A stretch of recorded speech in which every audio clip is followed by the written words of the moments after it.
عزیزان گرامی قدر،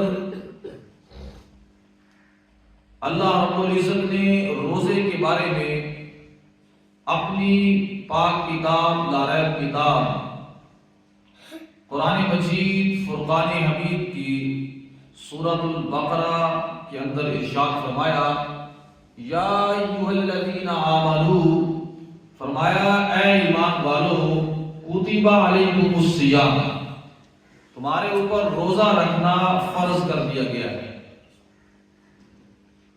تمہارے اوپر روزہ رکھنا لازم کر دیا گیا ہے، کما کتب علی الذین من قبلکم، جس طرح تم سے پہلے لوگوں پہ فرض کیا گیا تھا، لعلکم تتقون، تاکہ تم پرہیزگار بن جاؤ۔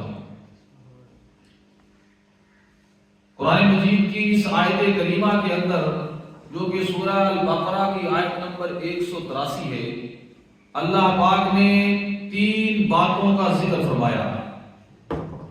پہلی بات کہ روزہ تم پر فرض کر دیا گیا ہے۔ دوسری بات یہ بیان فرمائی کہ روزہ صرف تم پر فرض نہیں بلکہ تم سے پہلے لوگوں پر بھی اسی طرح فرض تھا جس طرح تم پر فرض کیا گیا ہے۔ اور تیسری بات، روزہ کیوں فرض کیا گیا ہے، اس کا مقصد کیا ہے؟ کیا روزہ فرض کرنے کا مقصد بھوکا پیاسا رہنا ہے؟ کیا روزہ فرض کرنے کا مقصد تمہیں کمزور کرنا ہے، تمہیں نڈھال کرنا ہے؟ کیا روزہ فرض کرنے کا مقصد تمہیں پیاسا رکھنا ہے؟ نہیں، لعلکم تتقون، روزہ فرض اس لیے کیا گیا ہے تاکہ اس روزے کی پریکٹس کے ذریعے تمہیں پرہیزگار انسان بنا دیا جائے۔ تتقون، تقوی، متقی بن جاؤ، تقوی والے بن جاؤ۔ اس کا ہماری زبان کے اندر سادہ سا مطلب یہ ہے کہ تم ایسے انسان بن جاؤ کہ تمہارے پروردگار نے جس کام کا حکم دیا ہے وہ کر ڈالو، اور جس کام سے منع کیا ہے اس سے رک جاؤ۔ یہ ہے تقوی۔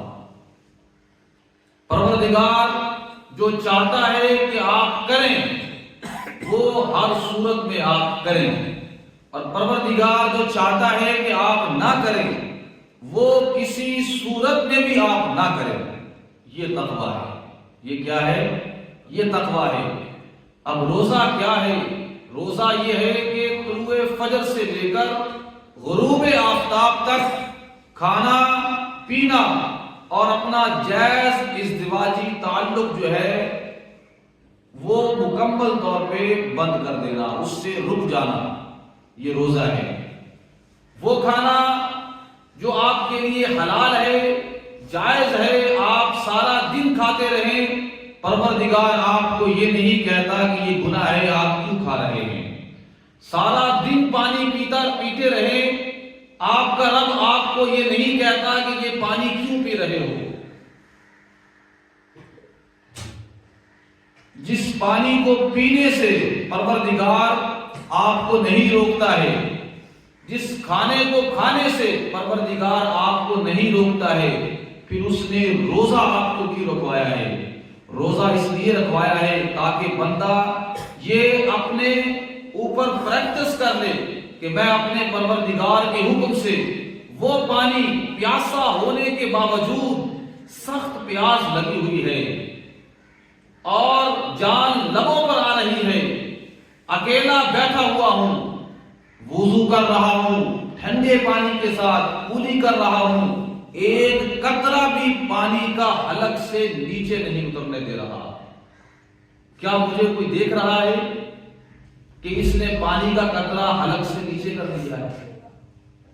کیا میرے اوپر کوئی نگران بیٹھا ہے جو یہ دیکھ لے گا کہ اس نے کولی کرتے وقت پانی آگے نکل لیا ہے؟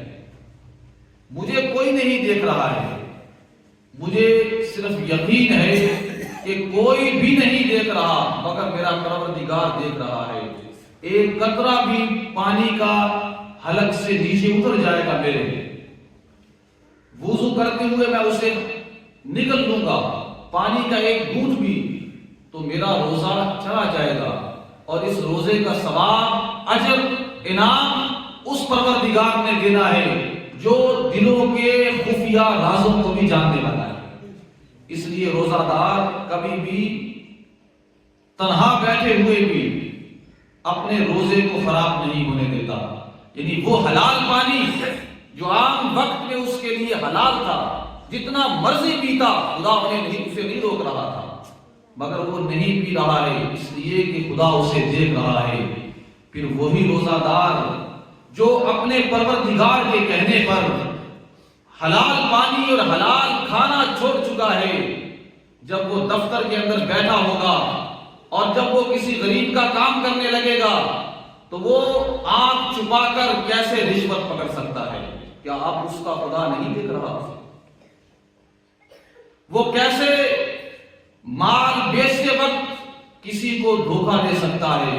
کیا خریدنے والا تو نہیں دیکھ رہا، اس کا پروردگار نہیں دیکھ رہا؟ جو پروردگار تنہائی میں بیٹھے ہوئے ایک گھونٹ پانی کا پی رہے تھے، آپ اس کو دیکھ رہا تھا۔ وہ پروردگار یہاں آپ نے اچھا مال پیچھے رکھا، اچھا مال آگے رکھا، اور جو کمزور مال تھا اسے پیچھے رکھا، اور گاہک کو دھوکہ دینے کے لیے آپ نے اس کی آنکھوں سے چھپایا عیب کو۔ وہ گاہک کو نہیں دیکھ رہا لیکن اس کا پروردگار دیکھ رہا ہے۔ روزہ یہ پریکٹس کروانے کے لیے ہے کہ آپ احتیاط کرنے والے بن جائیں، پرہیزگار بن جائیں، متقی بن جائیں، آپ کے اندر یہ بات پیدا ہو جائے کہ میں نے ہر حال میں اپنے پروردگار کی رضا کو حاصل کرنا ہے، اور اس پروردگار کو خوش کرنے کے لیے خواہ مجھے حلال چیزیں بھی چھوڑنی پڑے اس کے حکم پر تو وہ میں چھوڑ دوں گا، اور حرام چیزیں تو پھر پہلے ہی چھوڑنی ہے۔ تو اس لیے فرمایا روزے کا مقصد تمہیں بھوکا، تمہیں پیاسا، تمہیں کمزور کرنا نہیں ہے، بلکہ تمہیں ایک ایسا انسان بنا رہا ہے کہ تم احتیاط کرنے والے بن جاؤ، ایسی احتیاط کرنے والے، ایسے پرہیزگار کہ تم ہر اس کام سے بچ جاؤ جو تمہیں جہنم کی آگ میں لے جا سکتا ہے، اور ہر وہ کام کرنے لگ جاؤ جو تمہارے پروردگار کی خوشی کا باعث ہے۔ لعلکم تتقون، روزہ اس لیے فرض کیا گیا ہے تاکہ تم پرہیزگار ہو جاؤ، متقی ہو جاؤ۔